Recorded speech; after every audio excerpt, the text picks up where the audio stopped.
Are you up for a Bible quiz? Tatlong tanong lang ito. Question 1.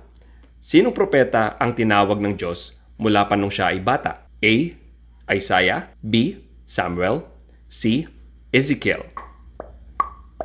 Time's up. The answer is B. Samuel. Question 2. Ano ang ibig sabihin ng salitang gospel? A. Word of God. B. Bible history. Or C. Good news.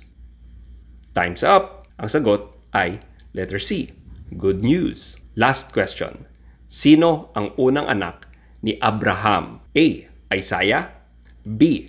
Isaac. Or C. Ishmael. Bago ko sagutin ang tanong na ito, nais ko muna kayong imbitahan na mag-download ng Hallow app. Hindi lang ito #1 Catholic prayer and meditation app in the world, meron din itong daily trivia gaya ng ginagawa natin ngayon. Tukol ito sa Bible at sa church. And I'm sure marami kayong matututunan at mag-enjoy din kayo. Kaya ano pang hinihintay nyo?